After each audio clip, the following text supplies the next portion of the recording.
Bueno, pues muy buenos días, casi tardes a todos. En primer lugar, agradeceros que nos estáis acompañando en la sesión de hoy y también desde ayer, especialmente pues a la gente que viene de otras regiones, de otros ecosistemas. Yo soy Yolanda de SES Galicia.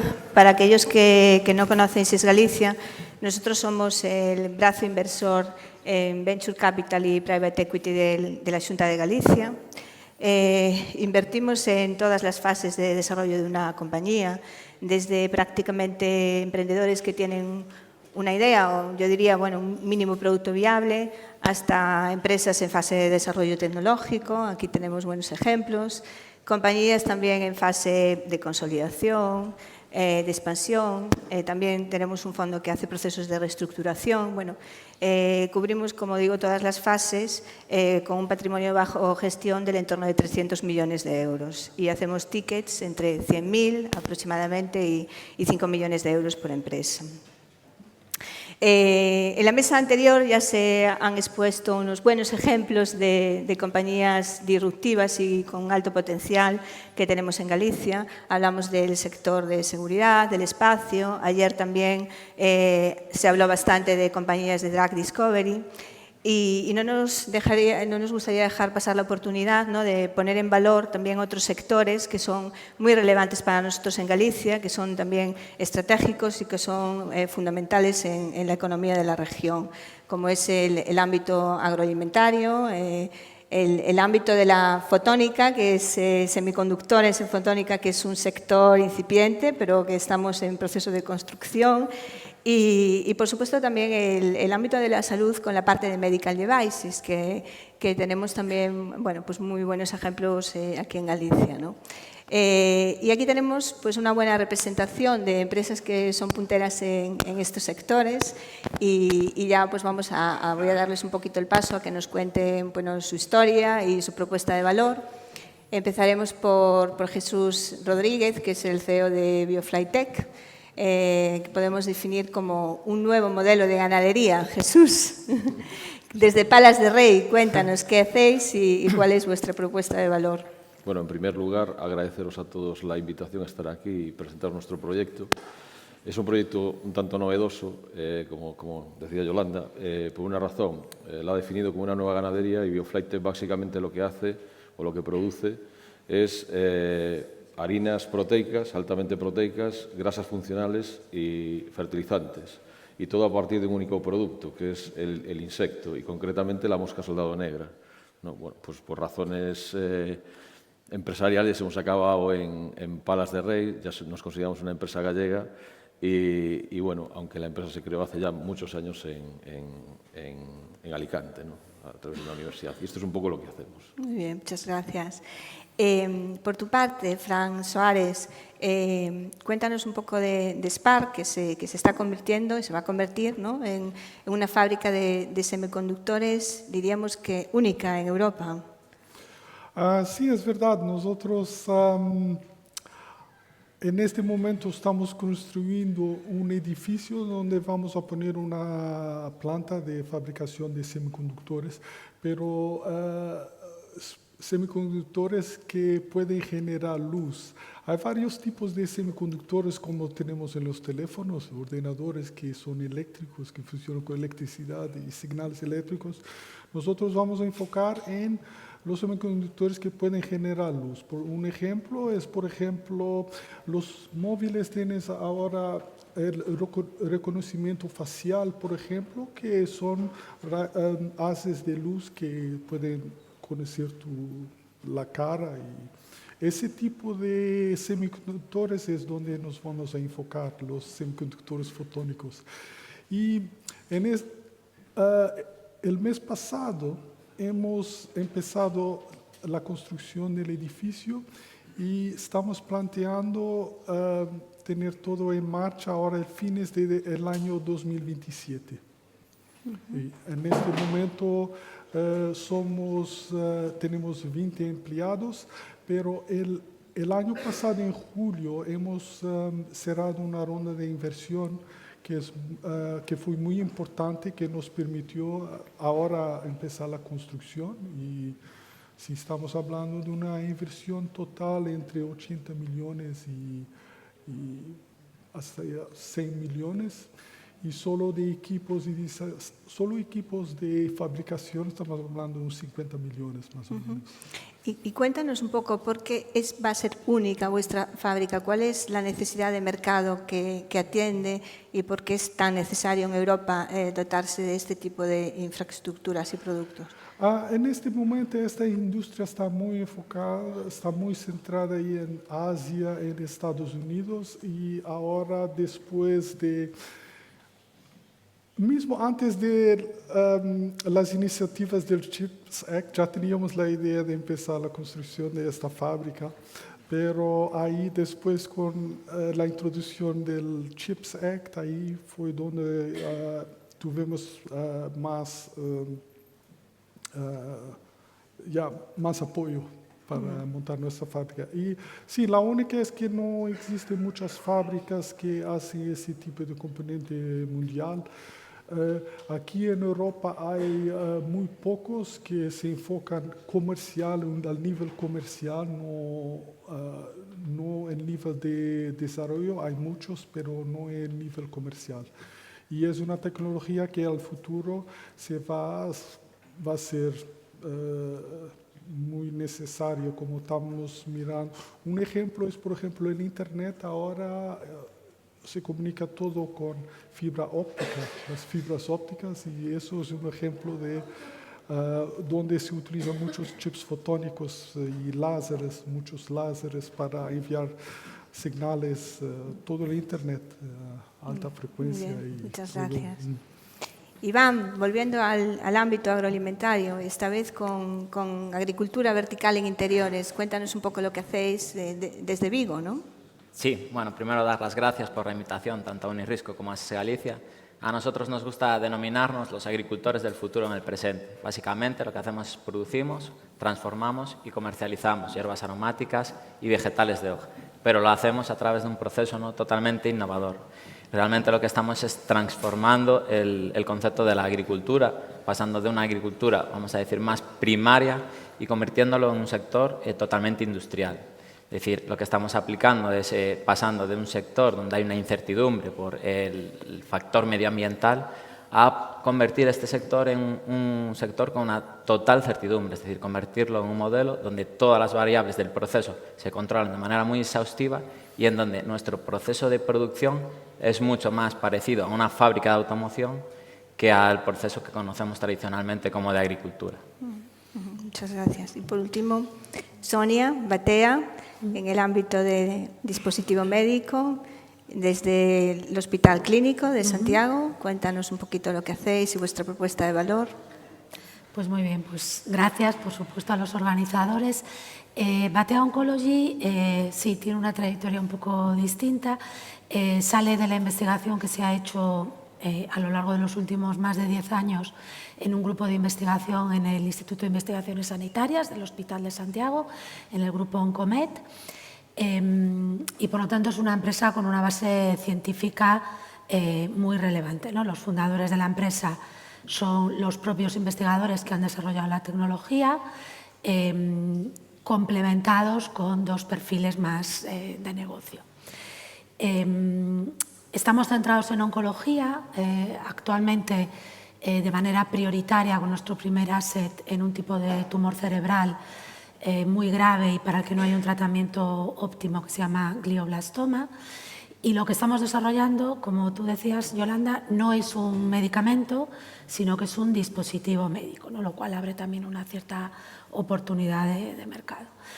Entonces, el punto en el que estamos ahora, todos estos desarrollos en el ámbito de biomedicina, biotecnología, están, como seguramente sabéis, muy estrictamente regulados y nosotros ahora estamos en lo que se llama la etapa preclínica, acabando esta etapa preclínica para poder iniciar una prueba con pacientes, que es lo que se llama la etapa clínica. Esto es nuestro objetivo para los próximos meses.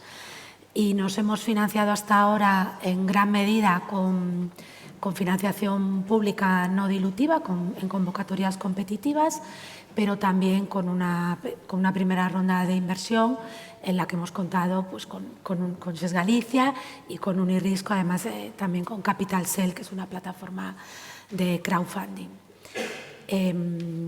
Y por mencionar un poco el modelo de negocio que tenemos, que es, creo, bastante distinto de los otros ejemplos de la mesa, nosotros no pretendemos acabar de desarrollar el dispositivo y comercializarlo nosotros, sino que es un modelo habitual en este sector, por otra parte, que es liderar el desarrollo del proyecto hasta que tengamos datos clínicos relevantes y sólidos y en ese momento poder licenciarlo a un tercero, a una empresa más grande del sector o bien llegar a acuerdos de codesarrollo. Muy bien, muchas gracias.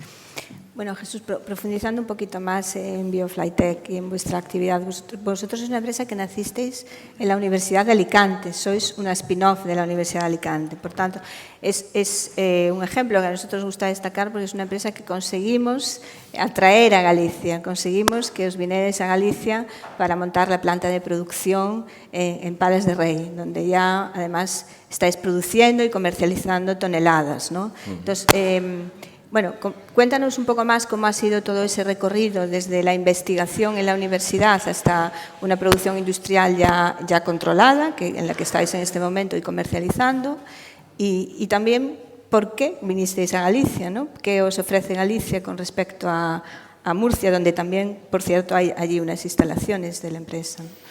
Bueno, pues un poco para poner en contexto todo esto hay que volver bastante atrás, ¿no? Entonces voy a tratar de ser muy breve y tratarlo de explicar lo mejor posible.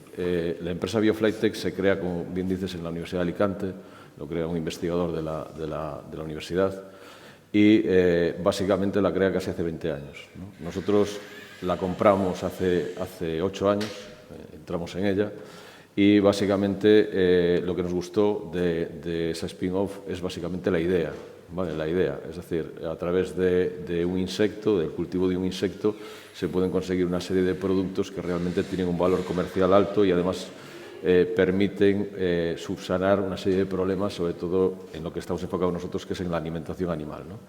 Entonces, nosotros estamos en la tercera ronda de financiación, ya enfocados casi en la cuarta, y básicamente las dos primeras rondas que se desarrollaron principalmente en Alicante y en Murcia fueron rondas enfocadas a ver si teníamos un producto mínimo viable y además éramos capaces de producir a un nivel industrial, porque esa era la cuestión. Nosotros cuando entramos en la empresa prácticamente no hacían grandes volúmenes, estamos hablando de una empresa que hacía 30 kilos al mes, ¿vale? Pero esto no daba para construir una sociedad.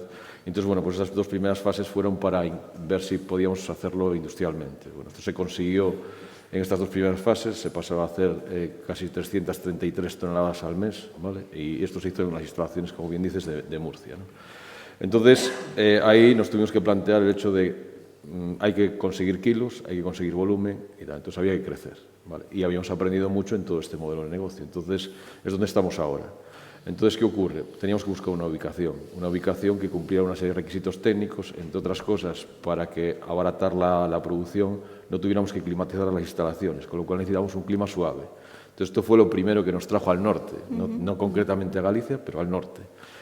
Lo segundo era que un proyecto desconocido, unos productos desconocidos, pues seguro que muchos de los que están aquí han topado con muchas trabas administrativas y contarle este proyecto a la banca, contarle este proyecto a la administración, pues es muchísimos problemas. Bueno, y ahí surge la figura de la Xunta de Galicia y de todas las consellerías y organismos que están alrededor, donde nos prestan desde el primer momento un apoyo absoluto y nos ponen, no voy a decir una alfombra roja, pero la verdad es que nos reciben muy bien, nos prestan apoyo. Y tanto es así que prácticamente en menos de 3 meses conseguimos las autorizaciones para poder empezar la planta, que era algo que teníamos sobre la mesa en administraciones de Asturias, Galicia, Portugal, en varios sitios. Y aquí fue la única que pudo cumplir con este. Entonces, bueno, esto nos atrajo, evidentemente, de una forma irresistible, ¿no? Y, evidentemente, a partir de ahí, pues el apoyo ha seguido constante. De hecho, la ampliación de la planta de Palas de Rei se ha declarado hace pocos meses un proyecto estratégico, es la cuarta ronda de financiación, y por supuesto una parte importante es que organismos como si es Galicia pues nos han apoyado y han entrado a participar la sociedad. Y estos son los tres principales motivos de los cuales nos han traído a Galicia. ¿Y dónde estamos? Pues estamos empezando a producir en volúmenes suficientes para ser líderes en nuestro mercado y ser una referencia en Europa.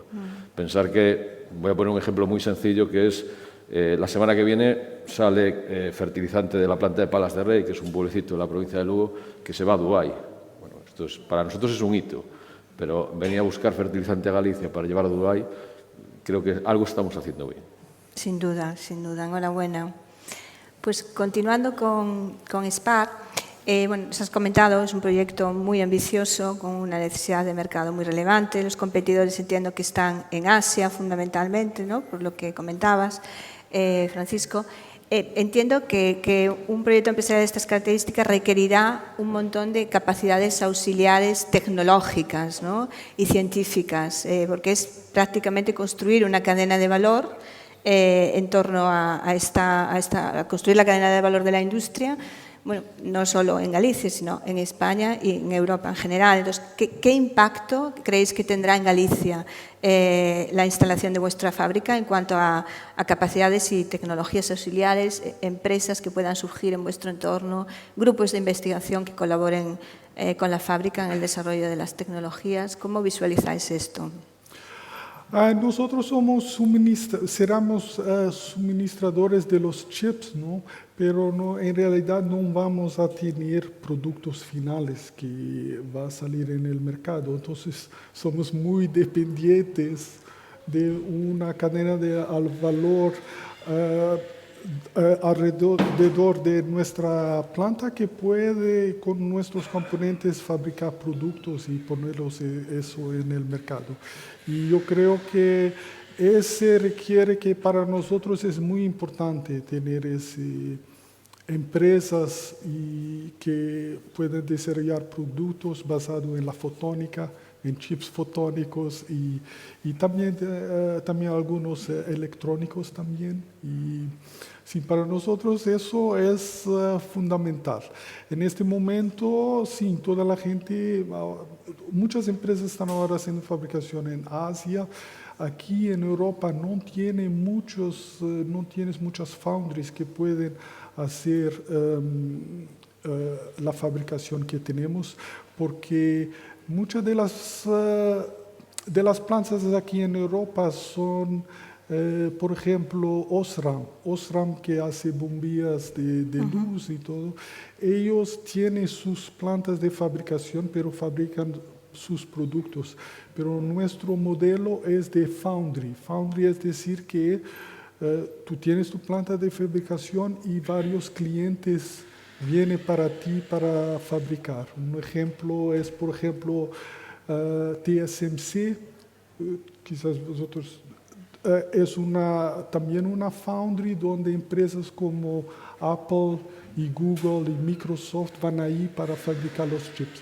Eso es exactamente el modelo que vamos a tener. Entonces, para nosotros es fundamental tener un ecosistema gallego aquí en Galicia en términos de gente cualificada para trabajar en la planta, empresas para hacer productos. Entonces nosotros creemos que ese sector queremos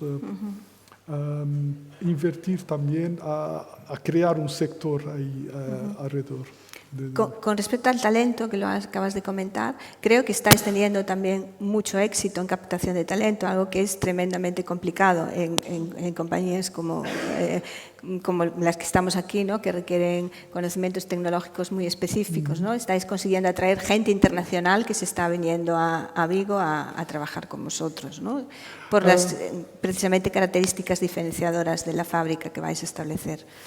Sí, nosotros en este momento sí tenemos una mezcla de gente internacional, pero también tenemos mucha gente, muchos españoles que están en este momento en el extranjero que quieren volver.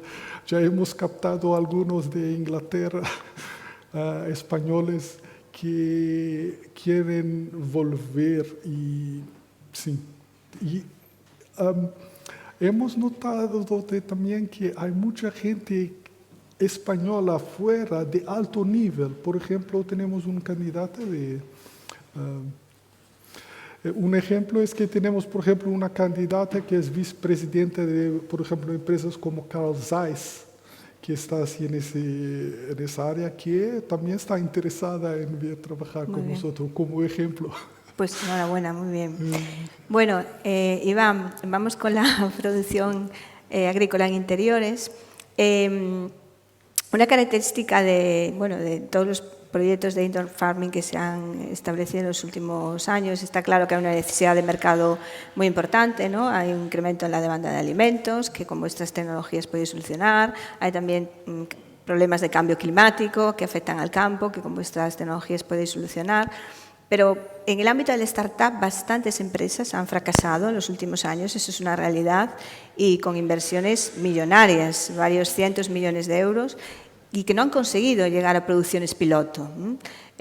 Vosotros ya habéis superado la fase de producción piloto, ya se han conseguido los KPIs de producción, estáis comercializando toda la producción que tenéis.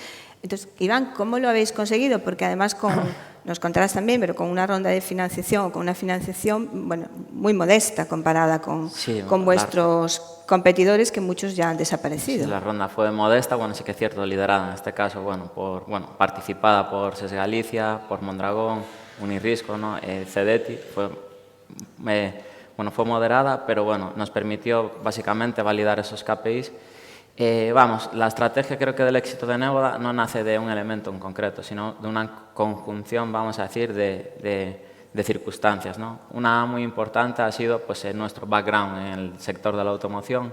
El equipo fundador viene de trabajar sobre todo, ya no solo en la automoción, sino en la industrialización de procesos en automoción. Entonces esto en proyectos que son intensivos en CAPEX, como es el caso de la agricultura vertical, también la agricultura de insectos, esto es muy relevante, ¿no? Porque a la hora de escalar, de implementar tecnología, este conocimiento en técnicas productivas de automoción muy extrapolables, en este caso, al ámbito de la agricultura vertical, genera ventajas competitivas, ¿no? Esto ha sido uno, sin duda, de los elementos claves. También, por supuesto, todo ese análisis de costes, ¿no? Muy minucioso que se hace en automoción, porque es una industria donde los márgenes en costes son muy ajustados y entonces, hay una serie de técnicas de análisis de costes que se han utilizado durante mucho tiempo y que nos permiten extrapolar también este conocimiento a este nuevo sector, ¿no? Y por otro lado ha sido clave también la conjunción, la colaboración, la transferencia de conocimiento, ¿no? Nosotros en Néboda siempre destacamos un concepto que es la transferencia inmediata de conocimiento, ¿no? Siempre tenemos en duda esa velocidad de transferencia entre la academia, vamos a decir, al ámbito privado. Y para nosotros ha sido clave colaborar con la universidad desde el principio, desarrollando proyectos, experimentos que fueran representativos a escalas preindustriales e industriales, y entonces ganar tiempo en el sentido de que todos estos experimentos que iban en paralelo en la universidad tenían una rápida transferencia al ámbito preindustrial e industrial. Entonces, esto es otro elemento clave, ¿no?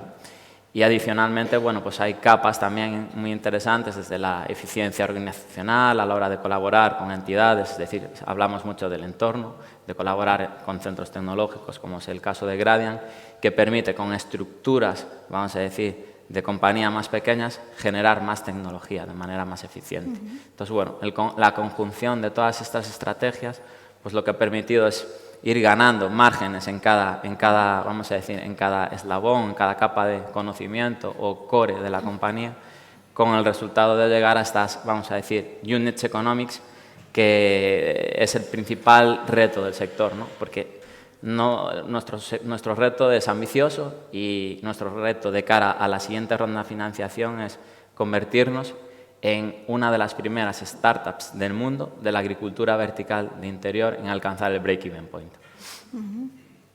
¿Y en qué fase estáis ahora? ¿Cómo planificáis la siguiente fase de escalado de producción?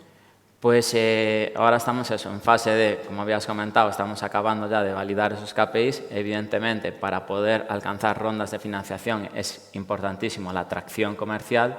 cerrando contratos ya de tracción comercial para esa siguiente fase y bueno, ya desplegando planificación, creación de todo el master plan de industrialización clave para poder, vamos a decir, ejecutar esa fase de escalado también crítica, porque necesitas financiación, pero es una, vamos a decir que es una etapa muy crítica porque cualquier desviación en esa capa de escalado puede provocar que el capital que has levantado no sea suficiente luego para poner en marcha toda esa maquinaria productiva, ¿no? Entonces estamos en fase ya de planificación de escalado y cerrando contratos. Muy bien, muchas gracias, enhorabuena también. Muchas gracias. Y Sonia, cuéntanos un poco, o sea, ¿por qué habéis elegido un dispositivo médico? ¿Por qué estáis trabajando en este ámbito?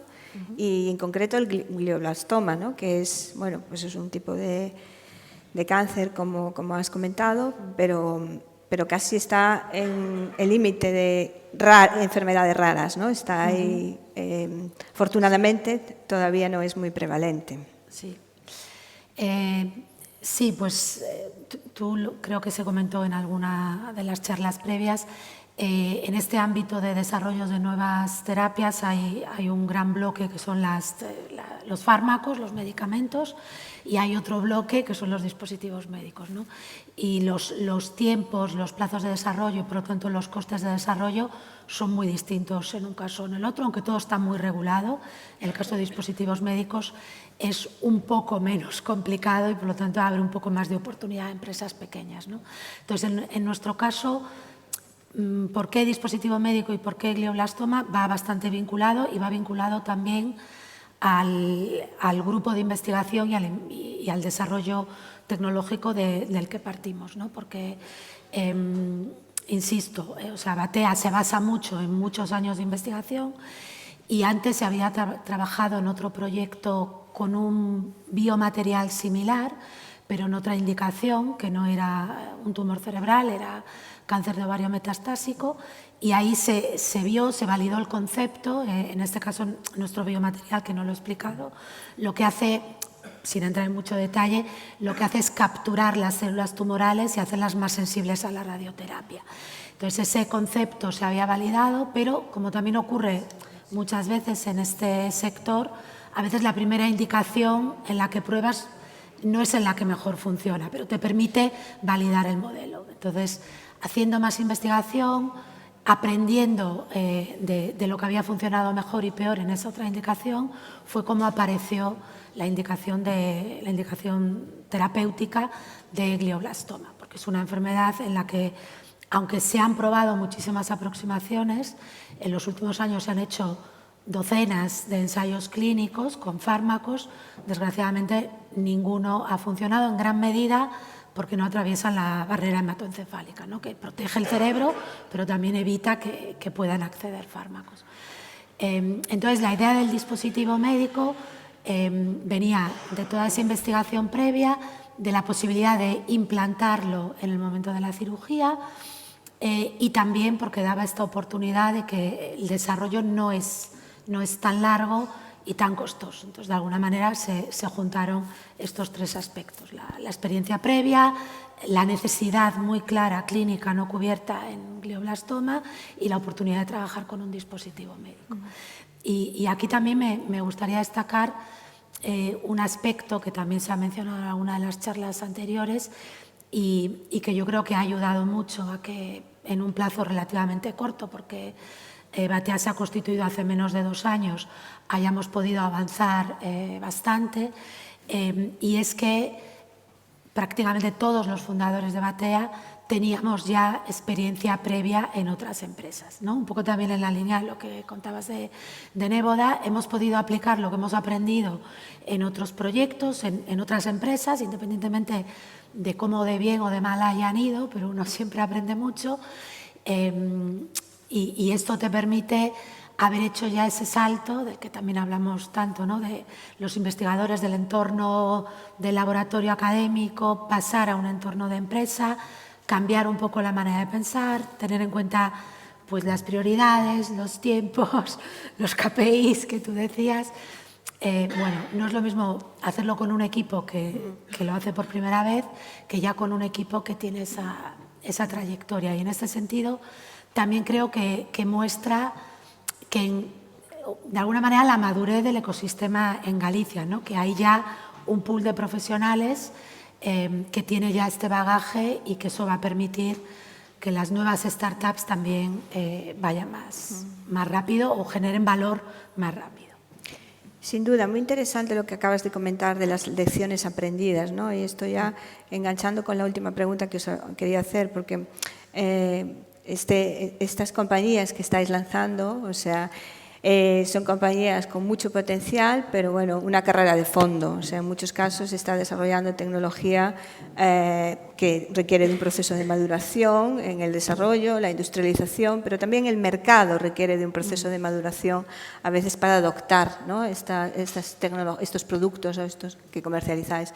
Entonces, ¿cómo las lecciones aprendidas, Sonia, en vuestro caso, creéis que os pueden ayudar a afrontar los principales retos o desafíos que tenéis por delante en los próximos 4 años, diría, de desarrollo del producto hasta que consigáis llegar al mercado?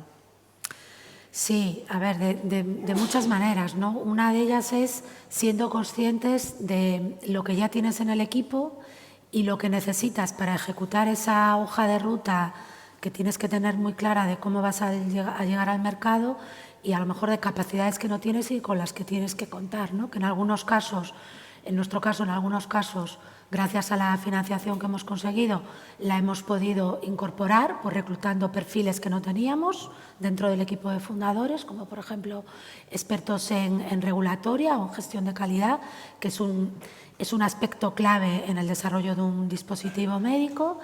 Pero si no los puedes reclutar in-house, por lo menos ser consciente de esa necesidad y rodearte de una red de colaboradores, que también es lo que hacemos en nuestro caso concreto, por ejemplo, con asesores clínicos pues en el ámbito de la neurocirugía o de la neurooncología, que complementan el equipo que tenemos.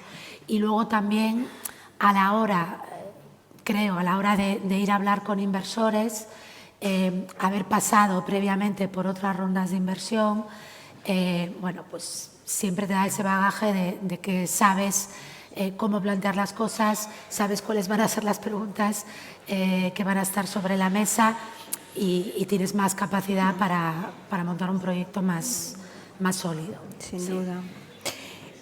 Jesús, en vuestro caso, que ya tenéis un recorrido de varios años, habéis pasado un proceso duro de industrialización hasta llegar a producir toneladas y ahora estáis en el mercado ya. Entonces, ¿cuál es el principal reto que habéis superado?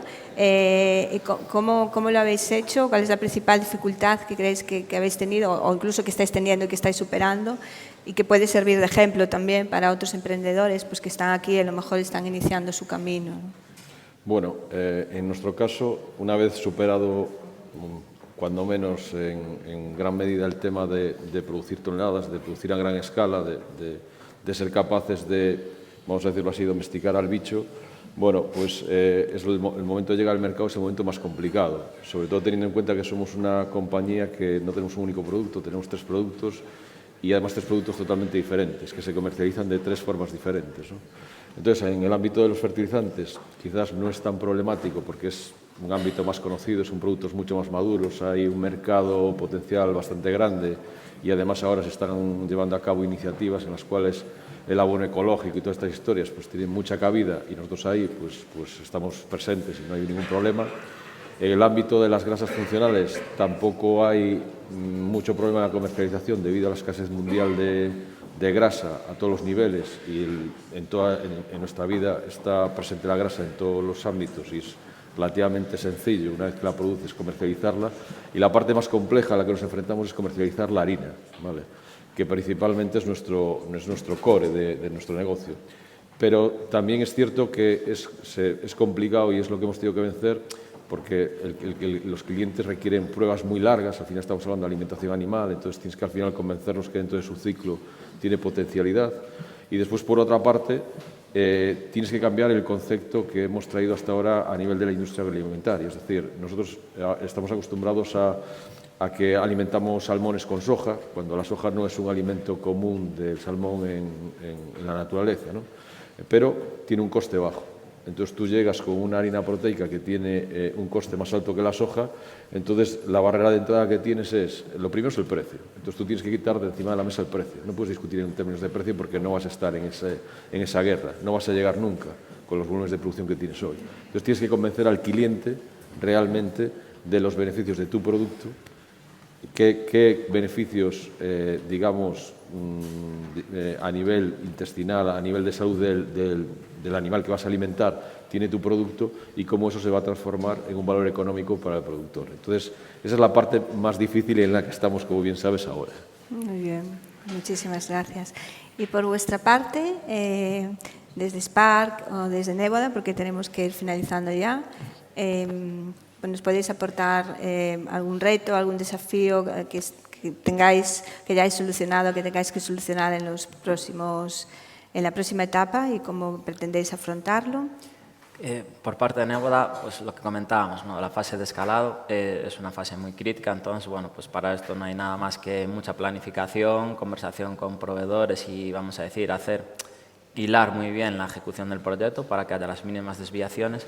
Y un tema que habías comentado, ¿no? Anteriormente, cuando estamos hablando que hubo empresas de tu sector donde hubo quiebras de 200 millones o incluso más, pues eso siempre genera una desconfianza, ¿no? Entonces, bueno, ahí sabemos que tenemos que hacer ejercicios de transparencia, estamos muy seguros de nuestros KPIs y estos KPIs son los que generarán de nuevo esa confianza para poder, pues, relanzar, ¿no? el sector.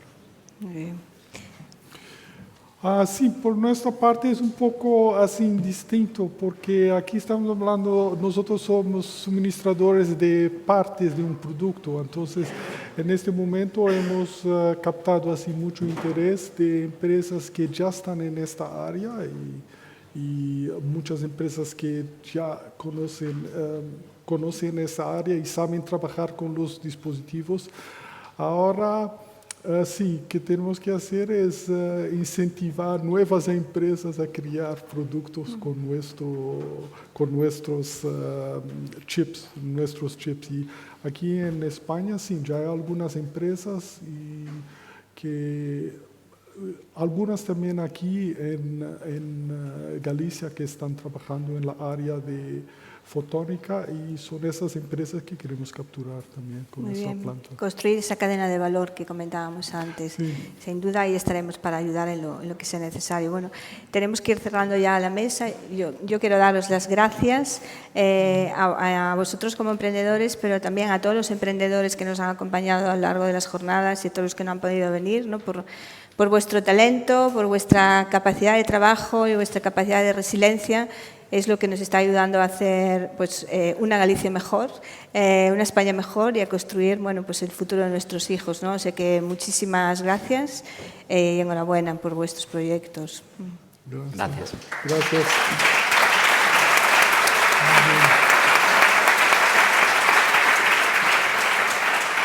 Perdón.